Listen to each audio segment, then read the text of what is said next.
भौतिक विज्ञान विषय है उसको हम सॉल्व करके दिखाएंगे, क्योंकि इसमें क्वेश्चन ये है कि ध्यान से देखिए, किसी द्रव से भरे टैंक के पहिंदे के पास किए गए छोटे से छिद्र से निकलने वाले द्रव की चाल निर्भर करेगी। चलिए हम लोग क्या करते हैं, एक क्या बनाते हैं, टैंक, राइट। अब समझिए ऐसे आप, इसके पहिंदे पे इन्होंने क्या कर दिया, एक छिद्र कर दिया, इसमें से क्या पानी निकल रहा है। तो ये पानी जो निकल रहा है यानी कि जो द्रव निकलता है उसका क्या होता है, ये बहिस्राव वेग, बही मतलब बाहर की ओर, श्रवण निकलने वाला, बहिस्राव वेग होता है ये। तो बहिस्राव वेग दिया जाता है इस फार्मूले से, b बराबर √2gh, क्योंकि आपसे क्वेश्चन में ये कहा जा रहा है कि जो बहिस्राव वेग है यानी कि द्रव की जो चाल है वो किस पर निर्भर कर रही है, तो द्रव का घनत्व कर नहीं रही, तो यहाँ पर क्या दिखाई दे रहा है आपको, g दिखाई दे रहा है। तो किस पर डिपेंड कर रही है, गुरुत्वीय त्वरण पर। तो बच्चों फर्स्ट क्वेश्चन का आंसर क्या हुआ, सी, गुरुत्वीय त्वरण। आइए क्वेश्चन नंबर 2 पर चलते हैं हम लोग, राइट। चलिए तैयार हैं, चलो समझते हैं इस क्वेश्चन को हम लोग पहले।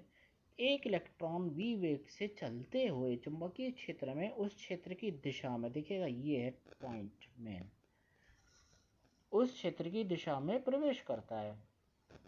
चलिए इसका हम बेसिक बताते हैं आपको। जो फार्मूला होता है F बराबर बी क्यू बी, एफ बराबर क्या होता है, बी क्यू बी, तो आप लिखोगे F बराबर बी क्यू बी। अब जब प्रवेश करेगा क्षेत्र में तो क्या है, क्षेत्र की जो डायरेक्शन में ही तो एंटर कर रहा है ना, ये साइन थीटा होता है यहाँ पर, राइट। F बराबर B Q B sine theta, तो ये है साइन थीटा। और साइन थीटा में अगर आप थीटा की जगह 0 रखोगे, क्योंकि इस तरीके से एंटर कर रहा है, ये देखो ये b है ये, और इसकी जो वेलोसिटी है वो b है, तो इन दोनों के बीच में जो थीटा है वो कितना हुआ, 0। तो साइन 0 की वैल्यू भी तो 0 होती है ना, तो ये क्या हो जाएगा, ये जो फोर्स हो जाएगा वो कितना हो जाएगा बच्चों, 0। समझे आप, फोर्स क्या हो जाएगा, 0। ठीक है, तो इसका जो आंसर होगा बच्चों सेकंड का क्या होगा, डी। चलिए अपन लोग कर चलते हैं अब लोग तीसरे क्वेश्चन की ओर।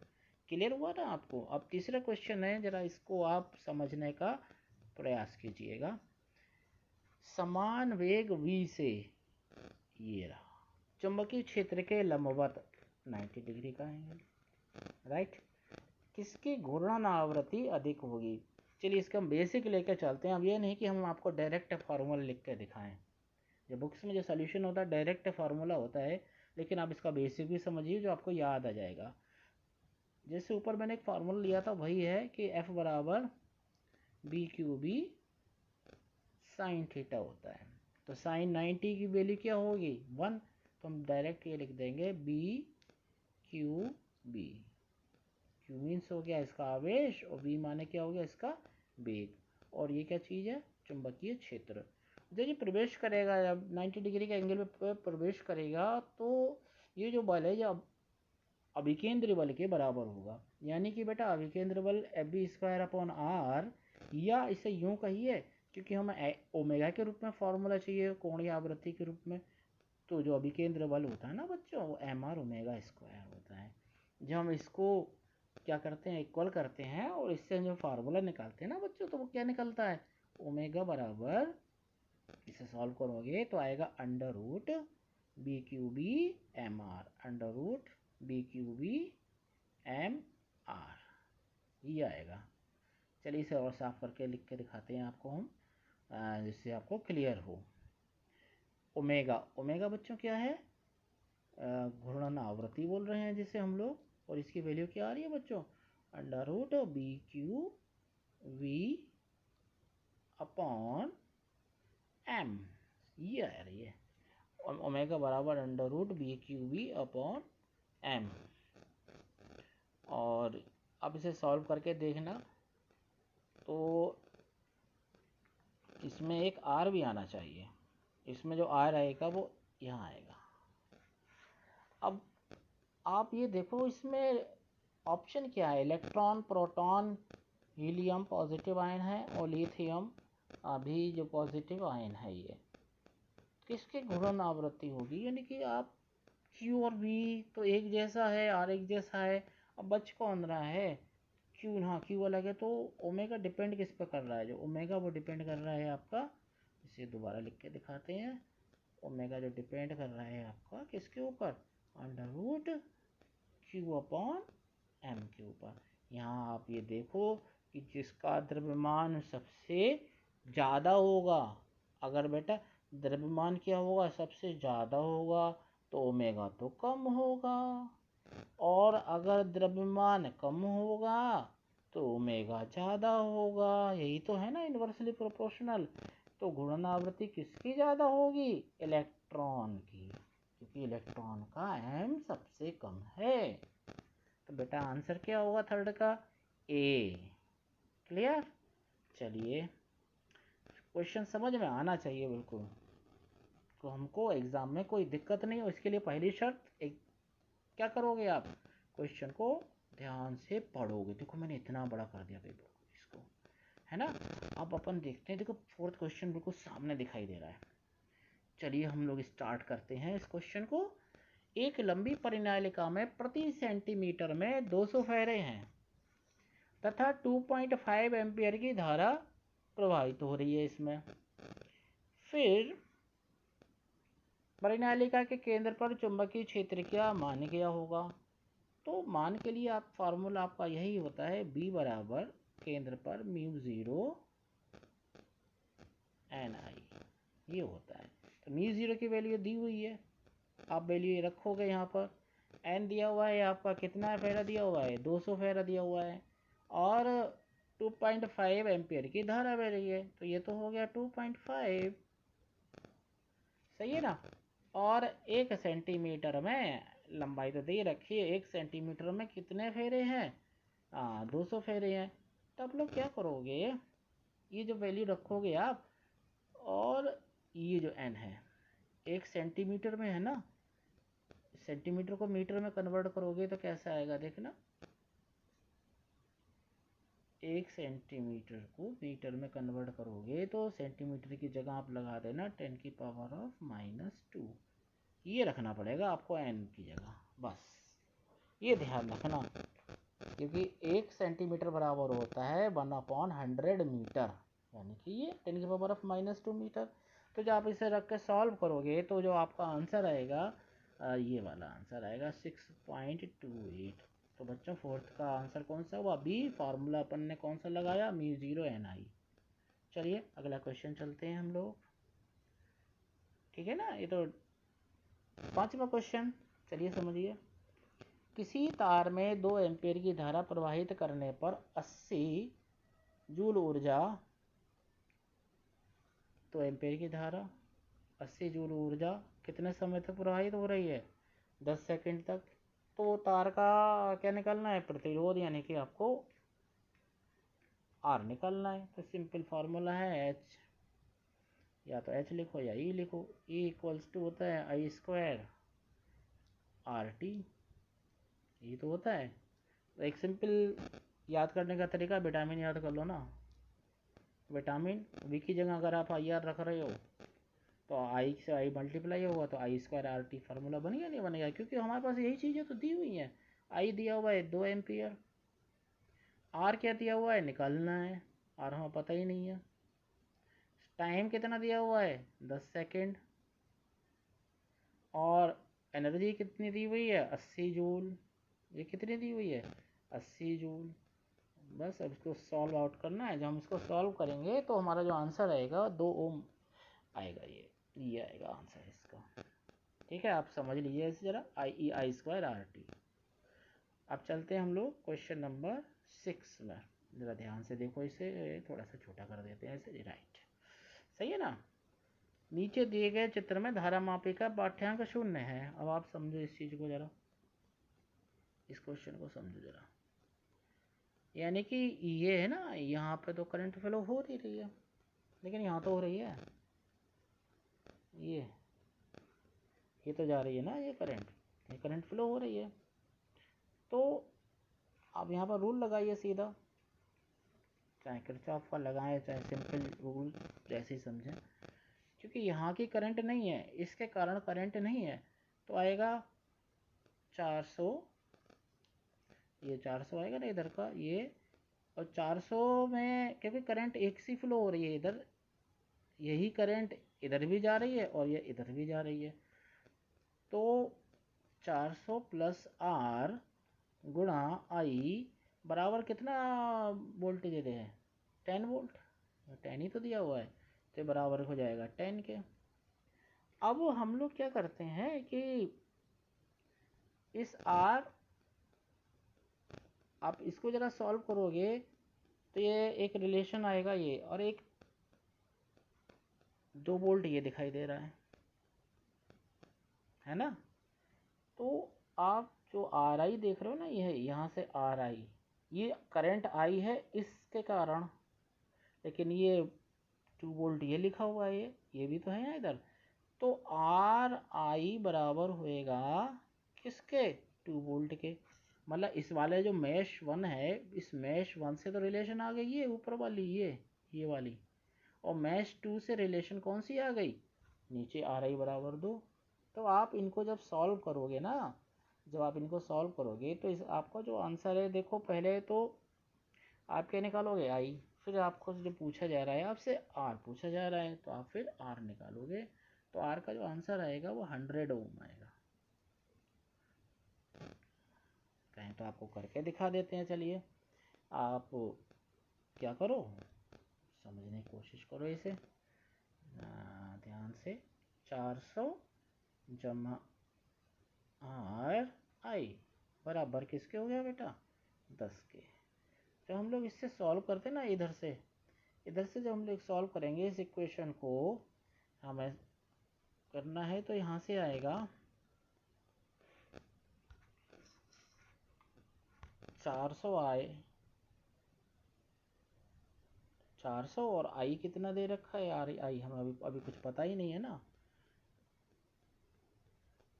आई तो आप डायरेक्ट ये करो, आई बराबर, चलो एक मिनट से ज़रा सही करते हैं, ये आई बराबर ऐसा कर लो डायरेक्ट रिलेशन, आई बराबर कर लो 10/400 प्लस आर, और उधर से आप निकालोगे दूसरे से तो आएगा आई बराबर 2/r, है ना। दूसरे मैश से जो मैंने अभी पहले बताया था, जब इसे सॉल्व करोगे तो आएगा, मैं इसे मिटा देता हूँ क्योंकि आपका यह मल्टीप्लाई हो जाएगा, ये मल्टीप्लाई हो जाएगा, समझ कि आपको कराना है क्वेश्चन, तो इसलिए आपको बता रहे हैं। देखिएगा ये आया था 10 था ना ऊपर, तो 10 की आर से मल्टीप्लाई हो रही थी, तो 10r हो गया, 10r, और उधर क्या था 400, ये तो था 400 प्लस आर, और 400 प्लस आर की मल्टीप्लाई की हो रही थी 2 से, तो आएगा 400 प्लस 2r,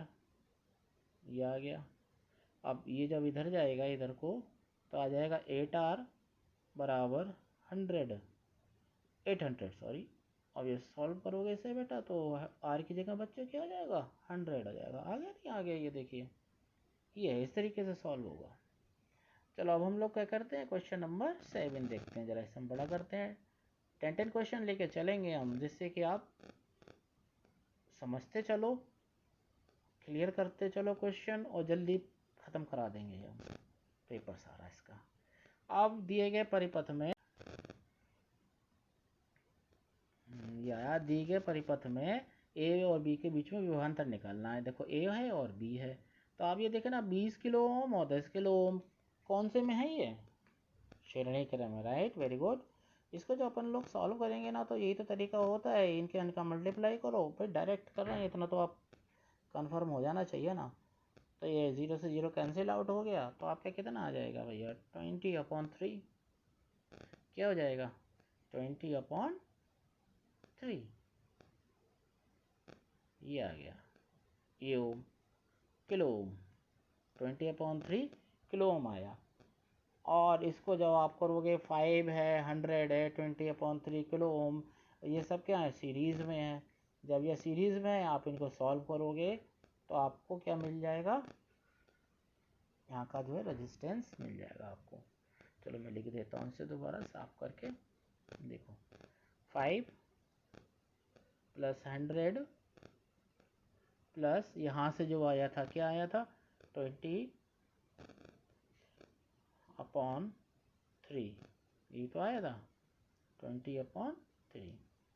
तो जब हम इसे सॉल्व करेंगे तो आएगा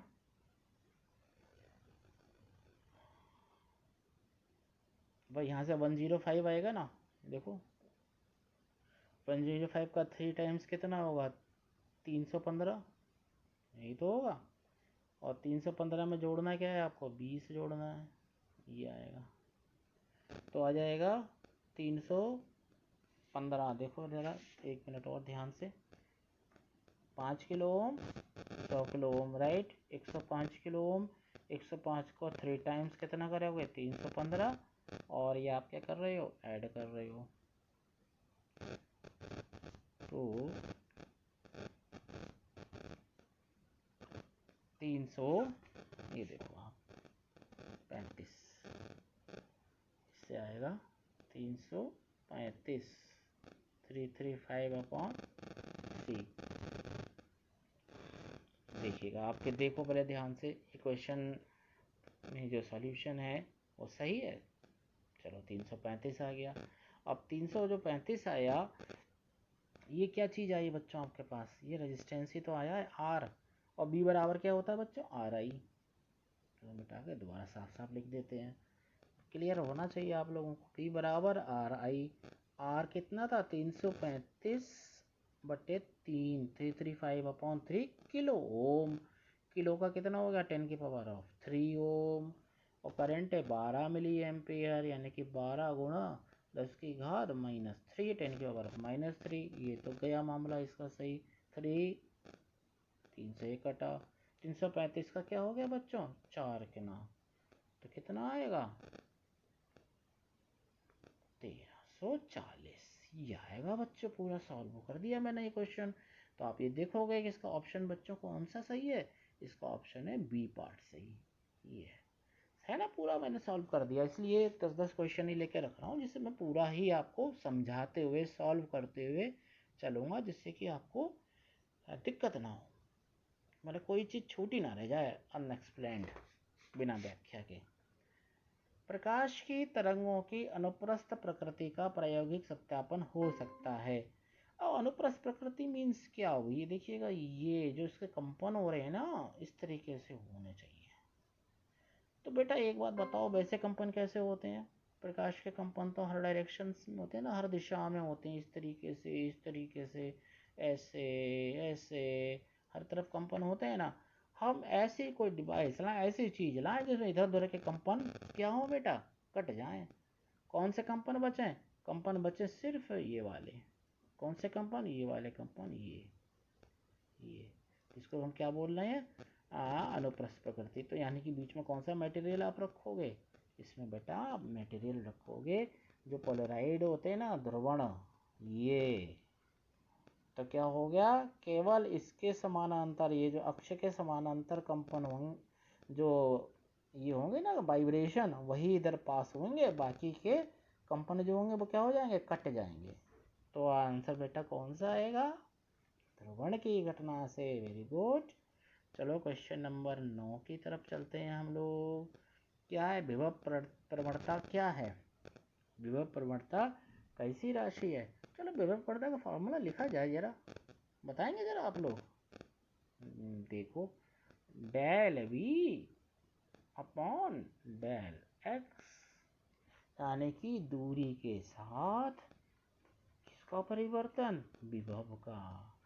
तो बेटा ये जो चीज है ना एक्स, देखो आप में ऑप्शन क्या दिए हुए, सदिश, अदिश, परिवर्तन गुणांक, नियतांक। तो कैसी राशि है, सदिश राशि है। चलो लास्ट क्वेश्चन, 10वां क्वेश्चन ये है, 10⁻⁻5 सेंटीमीटर त्रिज्या वाली जल की एक बूंद पर इलेक्ट्रॉन के बराबर आवेश है, और उस बूंद को वायु में निलंबित माने लटकाने के लिए, सस्पेंड करने के लिए विद्युत क्षेत्र की तीव्रता क्या होगी।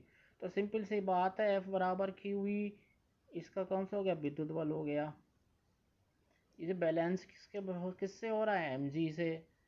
भाई इन्होंने तो बैलेंस कर रखा है, एम जी हो नीचे की तरफ काम कर रहा होगा, है ना, जी नीचे की तरफ तो काम करेगा ये ज़मीन की तरफ, और क्यू भी कर रहा होगा ऊपर की तरफ। इन दोनों क्या करा, बैलेंस कर लिया, एक दूसरे को संतुलित कर लिया। हम लोगों को ई निकालना है।